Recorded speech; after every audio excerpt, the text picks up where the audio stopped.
Telangana assembly media point వద్ద హరీష్ రావు మాట్లాడుతున్నారు. Live చూద్దాం. వితంతువులకు 2000కు బదులు 4000 పెన్షన్ ఇస్తామన్నారు. దాని గురించి ఏదైనా గవర్నర్ గారి ప్రసంగంలో ఉంటుందేమో అని ఆశగా ఎదురు చూసినటువంటి ఆసరా పెన్షన్దారులకు నిరాశ మిగిల్చింది గవర్నర్ గారి ప్రసంగం. మహాలక్ష్మి కింద మహిళలకు 2500 రూపాయలు ఇస్తామని చెప్పి ఎన్నికల మేనిఫెస్టోలో చెప్పిన ఈ ప్రభుత్వం గవర్నర్ గారి ప్రసంగంలో మహిళలకు 2500 రూపాయలు ఎప్పటి నుంచి ఇస్తారో చెప్పకపోవడం వల్ల మహిళలకు తీవ్రమైనటువంటి నిరాశ కలిగింది. రైతాంగానికి మేము రాగానే వడ్లకు అన్ని పంటలకు 500 రూపాయల బోనస్ ఇస్తామని చెప్పినటువంటి ఈ పార్టీ మరి గవర్నర్ గారి ప్రసంగంలో రైతులకు బోనస్ ఇచ్చే విషయంలో ఒక మాట కూడా చెప్పకపోవడం వల్ల రైతులకు తీవ్రమైనటువంటి నిరాశ కలిగింది. ఇవాళ గవర్నర్ గారి ప్రసంగం రాష్ట్ర ప్రజలకు భవిష్యత్తు మీద విశ్వాసం కల్పించలేకపోయిందని మాత్రం చెప్పక తప్పదు. ఇవాళ ఆ ప్రసంగంలో గ్రామాల గురించి కానీ పట్టణాల అభివృద్ధి గురించి కానీ ఒక మాట కూడా పల్లెల గురించి పట్టణాల గురించి చెప్పలేదు.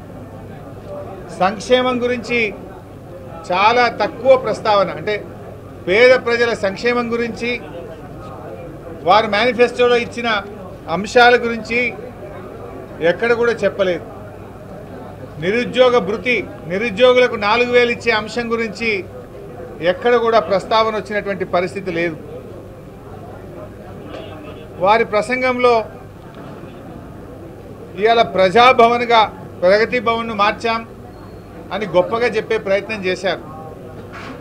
ప్రజావాణి కార్యక్రమాన్ని బాగా చేస్తున్నామన్నారు. ఇవాళ ప్రజావాణి తుస్సుమన్నది. ప్రజావాణి వాళ్ళ మేనిఫెస్టోలో ఏం చెప్పారు? ముఖ్యమంత్రి గారు స్వయంగా ప్రతిరోజు ప్రజల నుంచి విజ్ఞప్తులు స్వీకరిస్తారు అని చెప్పారు. ఒక్కరోజు మాత్రమే ముఖ్యమంత్రి గారు పోయి ప్రజల నుంచి విజ్ఞప్తులు స్వీకరించారు. రెండవ రోజు నుంచి మానేసినారు. తర్వాత అదే ప్రజావానికి రోజుకొక మంత్రి గారు వెళ్తారు అన్నారు. 3-4 రోజులు మంత్రులు పోయినరు.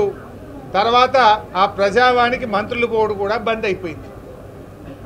తర్వాత ఆ ప్రజావాణిని రోజు కాదు వారంకు 2 రోజులే అన్నారు, మంగళవారం శుక్రవారం. దానికి ఒక IAS అధికారిని పెడుతున్నామన్నారు. చివరికి ప్రతిరోజు పోయి 2 రోజులైంది. ముఖ్యమంత్రి గారు పోయినరు, మంత్రులు పోవడం బంద్ అయిపోయింది.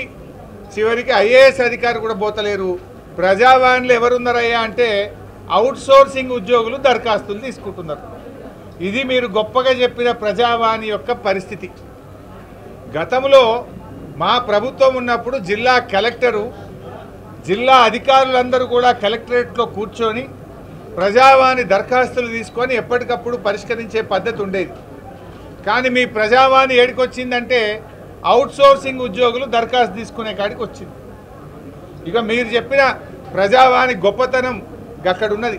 ఇవాళ గవర్నర్ గారి గురించి అర్ధ సత్యాలు చెప్పించేటువంటి ప్రయత్నం చేశారు మీరు. అదేవిధంగా పారాగ్రాఫ్ 5లో గవర్నర్ గారి ప్రసంగంలో 6 గ్యారంటీల్లో 2 గ్యారంటీలు ఇప్పటికే అమలు చేశామనే ఒక అర్ధ సత్యాన్ని చెప్పారు. 6 గ్యారంటీల్లో ఉన్నవి 13. అందులో ఏం చెప్పారు గవర్నర్ గారి చేత? 2 గ్యారంటీలు అమలు చేశాము. ఒకటి మహిళలకు ఉచిత బస్సు ప్రయాణం అని చెప్పారు. ఇది మహాలక్ష్మి కింద 3 ఒకటి మాత్రమే మహిళలకు ఉచిత బస్సు ప్రయాణం. 6 గ్యారంటీల్లో ఒకటి మహాలక్ష్మి. మహాలక్ష్మిలో ఏమున్నాయి? 500 రూపాయల గ్యాస్ సిలిండరు, మహిళలకు 2500 రూపాయలు, మహిళలకు ఉచిత బస్సు. ఈ 3 అమలు చేస్తే ఒక గ్యారంటీ అమలైనట్టు లెక్క. కానీ 3లో ఒకటి మాత్రమే చేసి ఒక గ్యారంటీ అమలైందనేటువంటి ఒక అర్ధ సత్యాన్ని గవర్నర్ చేత పలికించడం ఇది చాలా దురదృష్టకరం. ఈ యొక్క శాసనసభ ప్రతిష్టను, గవర్నర్ గారి ప్రతిష్టను దిగజార్చే విధంగా ఈ ప్రసంగాన్ని తయారు చేశారు. ఈజ్ ఇట్ నాట్ ఏ లై? మీరు మహాలక్ష్మి కింద 3 చెప్పారు, ఒకటి మాత్రమే చేసి ఒక గ్యారంటీ అయిపోయింది అనడం అనేటువంటి ఒక అర్ధ సత్యాన్ని గవర్నర్ గారి చేత చెప్పించారు. 2 గ్యారెంటీలు అమలు చేశామని చెప్పారు. ఒకటేమో అర్ధసత్యం, రెండవది ఆరోగ్యశ్రీ. దాని గురించి గవర్నర్ గారి ప్రసంగంలో నామమాత్ర ప్రస్తావన కూడా లేదు. అంటే దాని అమలు లోపభూయిష్టంగా ఉంది. 10 లక్షల రూపాయలకు ఆరోగ్యశ్రీ పెంచడం అనేది దాని అమలులో అది లోపభూయిష్టంగా ఉన్నది. అందువల్ల దాని గురించి గవర్నర్ గారి చేత ఒక్క మాట కూడా తన ప్రసంగంలో చెప్పించలేదు. అంటేనే దాని అమలు సరిగ్గా లేదని మీరే చెప్పకనే చెప్పారు. మరి నిర్దిష్ట సమయంలో 6 గ్యారెంటీలు అమలు చేస్తామన్నారు. గౌరవనీయులైనటువంటి ముఖ్యమంత్రి గారు ఆ రోజు ఎన్నికల ప్రసంగంలో డిసెంబర్ 9వ తేదీ నాడు నేను ముఖ్యమంత్రిగా బాధ్యతలు చేపడతా, అదే రోజు 2 లక్షల రుణమాఫీ చేస్తా అని చెప్పి ఎన్నికల సమయంలో ప్రకటించారు.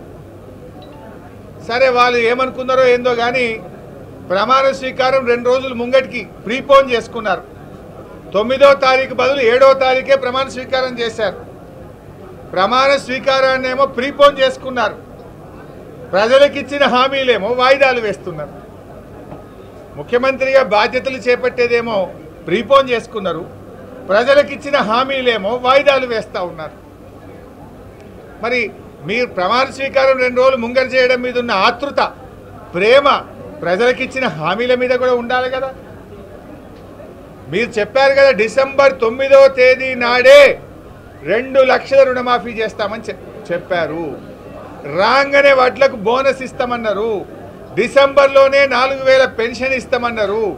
ఇచ్చిన మాట ఎందుకు నిలబెట్టుకోలేకపోయారు? ఆ విషయాన్ని గవర్నర్ గారి ప్రసంగంలో ఎందుకు ప్రస్తావించలేకపోయారని చెప్పి నేను ఈరోజు అడుగుతా ఉన్నాను. ఎందుకంటే ఇప్పటికే మీ 100 రోజుల్లో 60 రోజులు పూర్తయిపోయింది, ఇక మిగిలింది 40 రోజులు.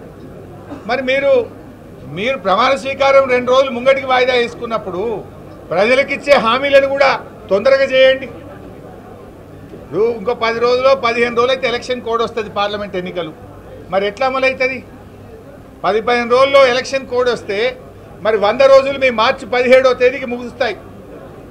ఇవాళకి 61 రోజులైంది మీ ప్రభుత్వం వచ్చి, ఇంకా మిగిలినవి 39 రోజులు. ఇంకో 10 రోజులు పోతే ఎలక్షన్ కోడ్ వస్తుంది. మరి ఆ తర్వాత ఎన్నికల హామీలు ఎలా అమలు చేస్తారు? అమలు జరగాలంటే నిజంగా మీరు ప్రజలకు ఇచ్చిన మాట చిత్తశుద్ధి ఉంటే ఇలా గవర్నర్ గారి ప్రసంగంలో అవన్నీ ఉండాలి కదా. మేము 2 లక్షల రుణమాఫీ గురించి ఇలా ఏ డేట్ నుంచి అమలు చేస్తారో చెప్పలేదు.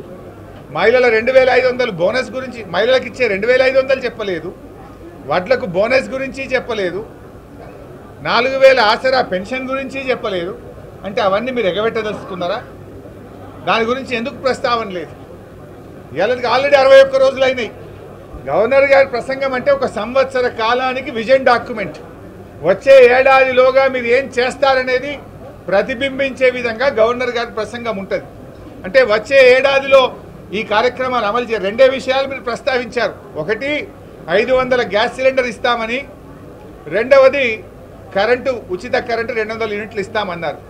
మిగతా వాటి ప్రస్తావన లేదంటే వచ్చే ఏడాదిలోగా మిగతావి అమలు కావని చెప్పకనే మీరు చెప్పారు. 2 విషయాలు మాత్రమే చెప్పి మిగతా విషయాలు చెప్పకపోవడం అంటే వచ్చే ఒక సంవత్సరంలోగా 4000 పెన్షన్ ఇయ్యము, 15000 రైతు బంధు ఇయ్యము, బోనస్ ఇవ్వము, 2500 మహిళలకు ఇవ్వలేము అనే విషయాన్ని చెప్పకనే చెప్పినట్టుగా భావించాల్సి వస్తుంది. ఏది చెప్పలేదంటే వేరు. 2 అంశాలు మాత్రమే చెప్పారు, మిగతా అంశాల ప్రస్తావన లేదు. అంటే వచ్చే ఒక సంవత్సర కాలములో మిగతా అంశాలు అమలు కావు, మేము 100 రోజుల్లో అమలు చేయలేమని చేతులెత్తినట్టుగా భావించాల్సి వస్తా ఉంది. ఎందుకంటే మీరు 2 అంశాలు చెప్పారు, మరి మిగతా ఎందుకు చెప్పలేదు? అంటే మీరు చెయ్యరని మీరు నిర్ణయించుకున్నారా? దీని మీద స్పష్టత ఇవ్వాల్సినటువంటి అవసరం ఉంది. అదేవిధంగా రైతుల గురించి మాట్లాడారు. ఇవాళ కాంగ్రెస్ పార్టీ రైతులకు ఏదో మేము మేలు చేస్తామని మాట్లాడారు. మీరు మేలు కాదు కదా, మీరు వచ్చిన ఈ 2 నెలల కాలంలో రైతులకు తీవ్రమైనటువంటి అన్యాయం చేశారు. రైతులకు ఇచ్చిన ప్రతి మాట కాంగ్రెస్ పార్టీ తప్పింది. మీరు 4 విషయాలు చెప్పారు రైతులకు. 4 విషయాలకు 4 కూడా ఈరోజు అమలు చేయకుండా ఈ రాష్ట్ర రైతాంగానికి తీవ్రమైనటువంటి అన్యాయం చేసింది కాంగ్రెస్ ప్రభుత్వం. మొదటిది, మేము రాగానే ఎకరానికి 15,000 రూపాయల రైతు బంధు ఇస్తామన్నారు. 15,000 ఇవ్వలేదు, ఇచ్చే 10,000 కూడా ఇవ్వకుండా రైతులకు అన్యాయం చేశారు. రెండవది, డిసెంబర్ 9వ తేదీ 2 లక్షల రుణమాఫీ చేస్తామని బ్యాంకులకు వెళ్ళండి, డబ్బులు తెచ్చుకోండి అని చెప్పారు. రైతులకు రుణమాఫీ విషయంలో ఇవాళ మీరు డిసెంబర్ 9 పోయింది, జనవరి 9 పోయింది, ఫిబ్రవరి 9 వచ్చిన రుణమాఫీ మీద ఇప్పటిదాకా మీరు రైతులకు నిర్ణయం తీసుకోకుండా మోసం చేశారు. మూడవది, మీరు వడ్లు అమ్ముకోవద్దు, వడ్లు ఆపెట్టుకోండి, మేము వస్తా ఉన్నాం డిసెంబర్లో 500 బోనస్ ఇస్తామని చెప్పారు. ఇవాళ మీరు